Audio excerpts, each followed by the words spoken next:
there, and welcome to a really extraordinary edition of the Ambassador Talks today. And as you've already guessed, I'm joined by a British Sign Language interpreter. Her name is Rachel, but the guest today is Shezad Nawab MBE, who has an incredible story which we want to share with you. And we'll get to know a lot about Shezad's thoughts, his journey itself, and the challenges that he's faced, and some of the achievements. And he's got a lot of achievements. So I'll let Shezad do all that. Welcome, Shezad. I am actually, before I do that, we are joined by Rachel, the sign language interpreter, and hopefully we'll have a great conversation. It's three-way, so there's going to be a camera's going to be on me and Rachel at the same time. So Shezad, welcome, and tell us about yourself, your current role, and the things you're getting up to. And we'll go into your past history in a bit, but let's get the viewers to understand a little bit more about you today. Hello, my name is Shezad Nawab MBE, and my current role, well, I actually have a lot of different hats that I wear, so a lot of different sectors that I work in. But I think for the purposes of this conversation, my passion is business consultancy, and I work mainly with the deaf and hard of hearing and disabled community to look at their businesses. It might be startup business, it might just be at ideas stage. So I really help people right at the early stages of their business, and then help them step by step to grow their business and to become profitable. Wow, that's a lot there. Can I just ask, is that mainly with deaf people who are running businesses, or is it with the wider community as well?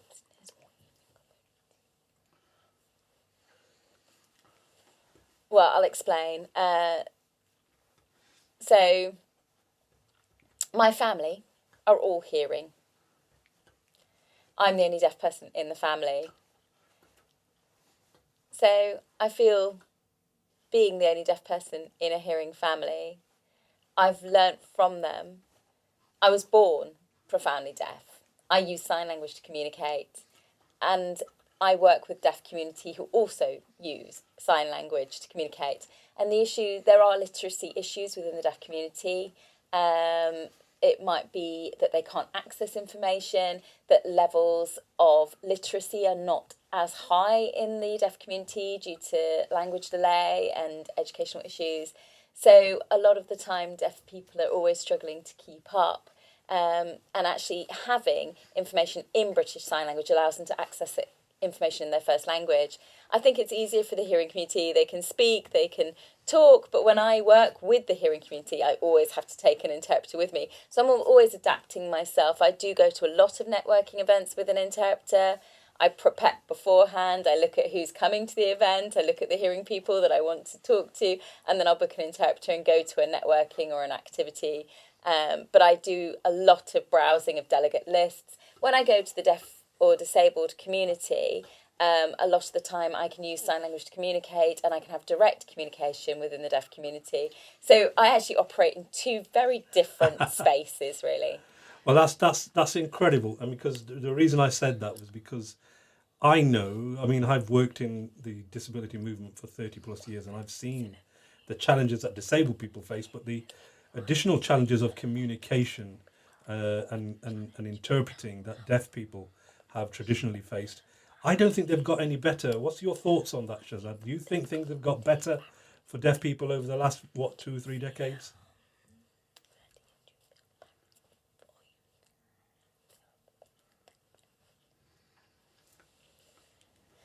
Well, I've been deaf all my life, and I've experienced communication barriers all my life. So I was born profoundly deaf, and my family are all hearing. Fortunately, they learnt the very first level of sign language. They do use basic sign language to communicate.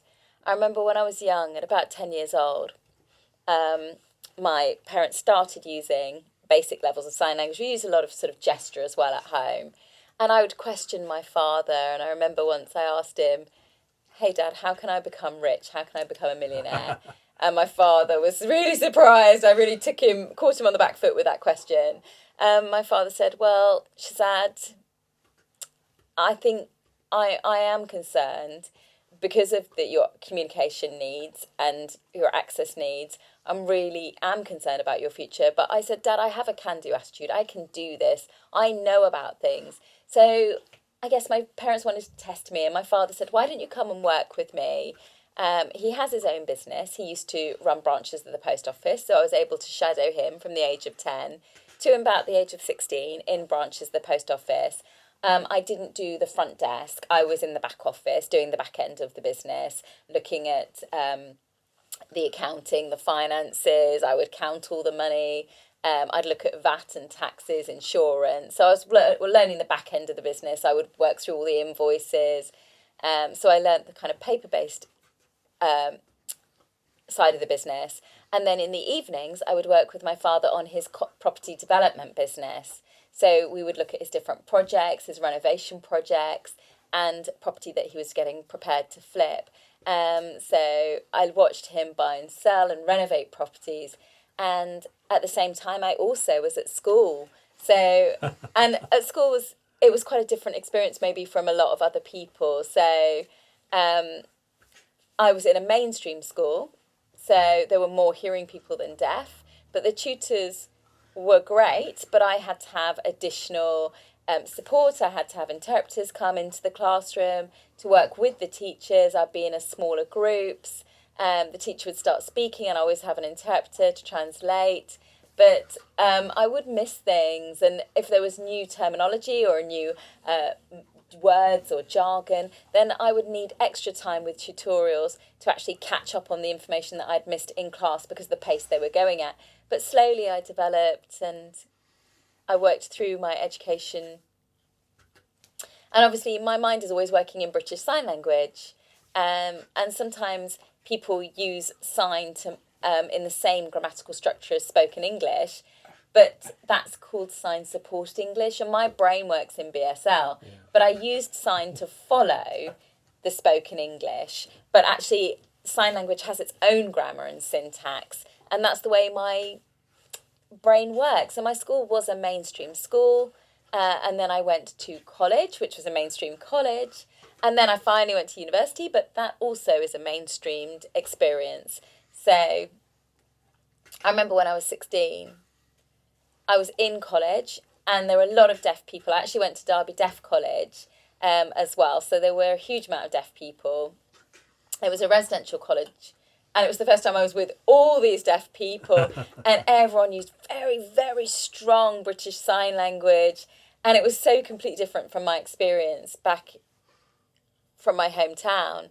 So in primary school and secondary school, because I'd been so mainstreamed, I hadn't really been exposed to sign language in its rich, deaf format. So going to Derby College was a real shock. It was a small college, it was a small community, and I realised it really had an effect on me. So at 16, I also did some work at Birmingham Airport, and I did restaurant services and catering services with food and products. And so I did this at 16. I started right at the bottom, working. And I think, I can't remember how many hours I did. I think, and in fact, I actually got paid £3 for an hour. Now, obviously, you've got minimum wage and you're getting about £11 an hour. But back in the day, I was getting £3 an hour. And I did that for 6 weeks through the summer holidays and saved up some cash. And then at break time, my manager would be on the floor and I'd say to him, what is this diagram on the wall? It looks like a family tree with everyone's photos on it. I didn't really know what it was, so I asked my manager, where's my role on this whole kind of breakdown and structure of the company? And he said, well, there's the CEO right at the top, and then you've got middle management, and then you've got the front-facing staff at the bottom. So I said, where's my role? And the manager said, I'm so sorry, you're right at the bottom of this company structure. So I said, where are you? And he said, I'm in the middle. And so I said, so how do you get to the CEO position? How do you get first class right at the top of the company structure? And he said, well, you have to have certain skills and knowledge and experience, good qualifications, and you've got to be really confident and really positive to get to the top of a company. So I worked for Birmingham. I would have to work in that company at Birmingham Airport for years and years and years to be the CEO. So I thought, and at the time I was trying to decide whether I wanted to go to university or not, or whether I just wanted to work. And then I decided I would go to university, and I went to Birmingham City University, and I did a business and marketing degree, a BA. And it was an absolutely fantastic experience. And after that, I was thinking, do I want to go to work, or do I want to set up my own business? And I was leaning towards setting up my own business. Let's start up my own business. Let's try my best and try and be confident and set up my own business. It's interesting that you say that, because the amount of disabled people and deaf people too who I have met who have chose the self-employed route rather than working in a multinational or even a well-established national company, that would, as I say, the amount that I know would go and sway their decision towards becoming self-employed is quite high. So, and one of the things you said earlier was really intriguing me, because for those of you who don't know, the viewers particularly watching, we're based in Derby here, and back in the 90s when I started working at Disability Direct, Derby was, I think, noted as having the biggest deaf community in Europe at the time, and a lot of it was down to the educational facilities. So it's just such a coincidence that you said you studied at Derby College. And so there's a real nice connection there to today. Shezad, I want to take you to, you said you did a BA at university, which is really interesting, but you also said that you spent a lot of time learning, I would say, off your dad. And which of the two would you say is the most useful in terms of experience that you can apply today? Because you will have learnt, if you were flipping properties, you will have learnt profits and losses at an early age. Do you think Yes, that's correct. the real experience from your dad or the theoretical experience at university is what you would apply today?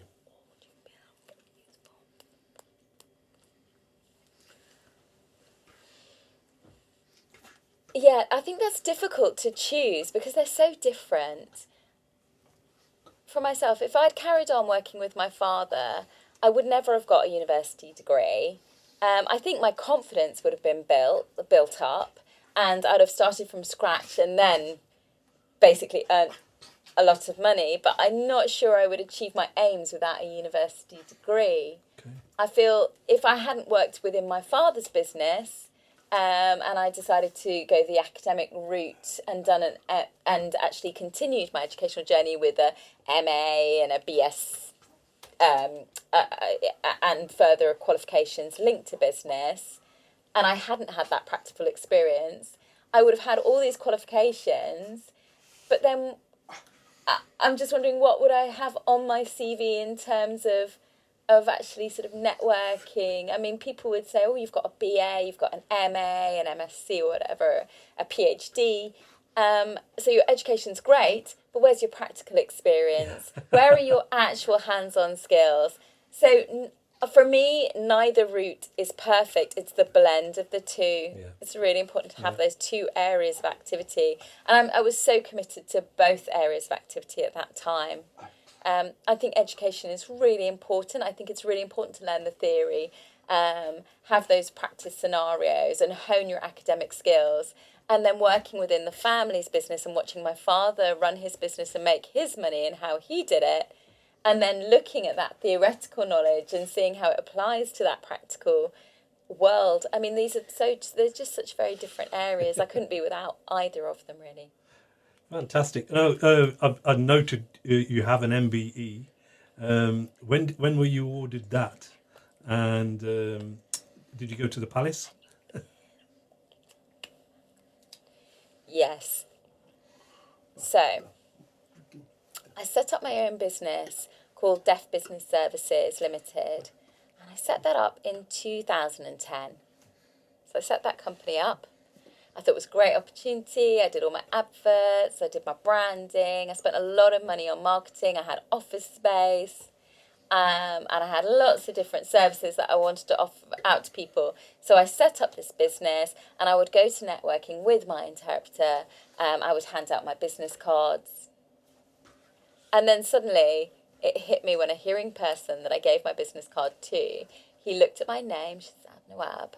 He looked at my company, Deaf Business Services, and then he sort of said, Deaf Business Services, that's a strange name. And I said, yeah, it's a commercial business. I'm selling my products and services. And the hearing person said, I'm not sure that you should name your company Deaf Business Service. And I said, could you explain to me a little bit more about your perspective? And he said, if you have the word deaf in the title of your company, I feel like you're labelled a charitable activity, not a commercial business. And I went, you know what, you're really right. And that was really hard to hear. It was really hard feedback to take. I realised that I had to take the word deaf off the name of my business, rebrand, remarket. So I tried it and I tested a brand new brand, and I suddenly found an increased audience. I started doing a lot of business presentations and public speaking. So going to the MBE, I received my letter in 2016. I was at my home.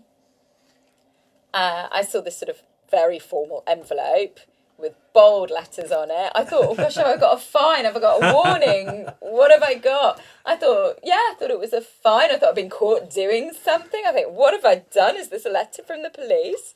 So I thought, oh gosh, please don't be bad news. So I opened this letter, started reading this tiny, tiny, small print on this letter, this huge letter with tiny, small print. And then it said, big congratulations, you have been awarded an MBE. And it was a massive shock. And I thought, wow. And I think I must have screamed because my mum came running over to me and said, what happened? Why have you shouted? What's going on? And I said, I'm going to be awarded an MBE. And Mum said, really? And then my sister and brother came and said, why are you shouting, Shezad? You don't ever usually use your voice. You're deaf. You never use your voice. I think maybe I must have been so excited. I must have screamed. Anyway, they came around as well to look at the letter. And then I had to alert my wife to the issue. And I started winding her up. I said, oh, I've got a problem. And my wife said, what's happened? And she was jumping in shock. And I said, oh, there's been a huge accident. And then I showed the letter to my wife. And then her jaw dropped to the floor. And about an hour later, when my father arrived home, we all sat round the dining room table, and my family already knew my good news. My father had no idea. We wanted to keep it as a big surprise, and we didn't want to eat first.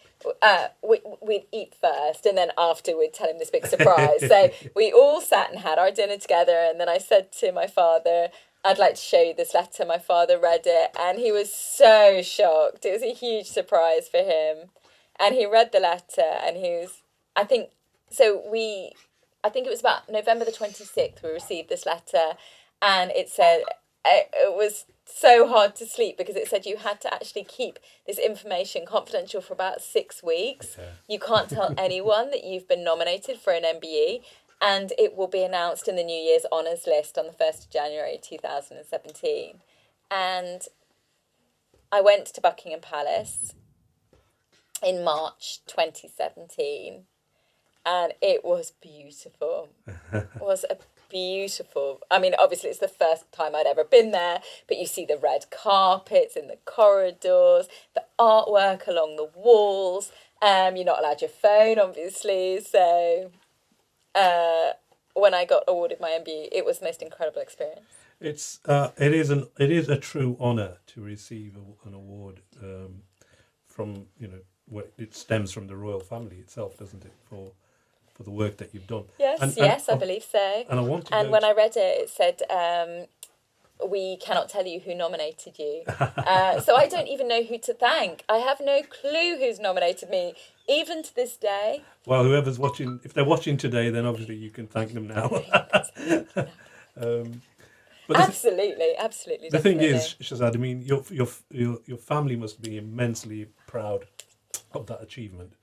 Oh, and yes. Yeah. you know, No, they definitely are. one of the things I think is really important is that you are probably inspiring a lot of deaf children out there uh, who need to see role models, and that's something really important as far as I'm concerned. That a lot of disabled people from the younger generations need to see people like yourself, Shazad, um, who have achieved and beaten the odds is probably the right way of describing that. In terms of normally, a lot of times, companies and in business, because of the prejudice and the discrimination, a lot of disabled people and deaf people who are choose the self-employment route face those additional challenges, and you've just demonstrated that you've overcome all of that and achieved and fulfilled your dreams. So I'd like to congratulate you for that. I know it's been 5 or 6 years since you've had your MBE, but I think it's important that you keep inspiring future deaf children that this can this is a situation that can be beaten and you can achieve in life. So is there anything in particular that you would like to say to young deaf people out there who want to follow their dreams, whatever those dreams may be? Not necessarily business. They may want to go into acting. They may want to go into sports or whatever.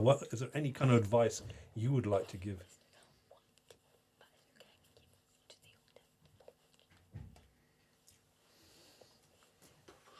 I think it's very important.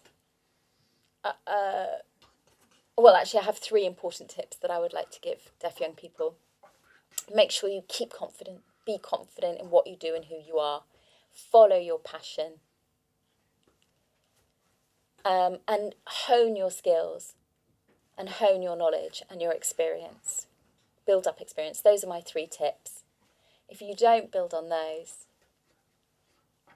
you can't, without those 3 things, I couldn't have achieved what I wanted to achieve. So I think number 1 is confidence, number 2 is passion, and 3rd is building your skills and knowledge and link them to the business or area that you want to go into. Doesn't matter what your passion is. Maybe you want to be a famous footballer. Maybe you want to get involved in a different sport. Maybe you want to be an actor or a singer or a musician and working in theatre. Maybe you want to write a book. Maybe you want to get involved in education or set up a business. You want to be a businessman or woman or a business person. But it's whatever you want to achieve. These are my 3 big tips. You mentioned write a book, and you've written a book yourself. Do you want to tell us a little bit more about what inspired you to write a book and some of the things that you've raised in the book?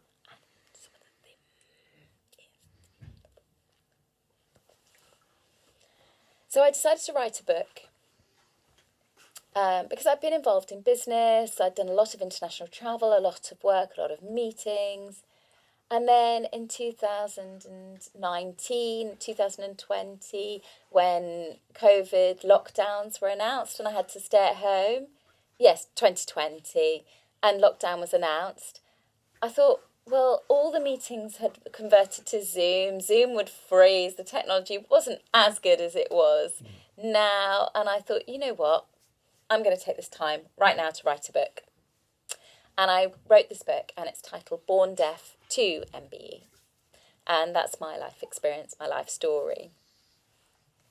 So I thought it was a good time during COVID. We're locked down. We're only allowed out for a limited time a day. So I thought this is a good time to write and edit my book. And obviously I had a publishing company that helped me work on that. And then in January 2022, my book was published. And it's been really well received so far. And where can people buy this book? Obviously, you can buy it from Amazon, as an example. Okay, brilliant. Well, I hope everybody does take that advice and goes and buys it and learns even more about Shezad's journey. Shezad, you'll be surprised. We are coming up to the end. We've had a really great chat, but Really? Yeah, Gosh. we only have half an hour, and we've done most of that now. I'd like to ask you one final question. What Yes, absolutely. What's next for you? What's on the horizon? What's bigger and better? Even what have you got planned that's going to make me invite you back in a few months' time to tell us more about what's going on?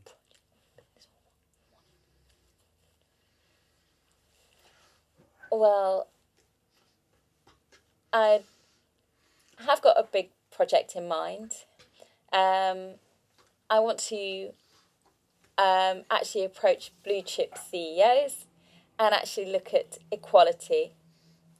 I want to look at removing barriers, and I want to really look at equality in business. So this is a piece of work that I'm doing, a specific project. So needed as well, considering we're in a world where certain governments are talking about slashing DEI in their budgets, and I've just come back from the USA last week, where I met up with a charity there who's quite concerned about what's what they're in store for when it comes to diversity and inclusion, and challenging inequalities.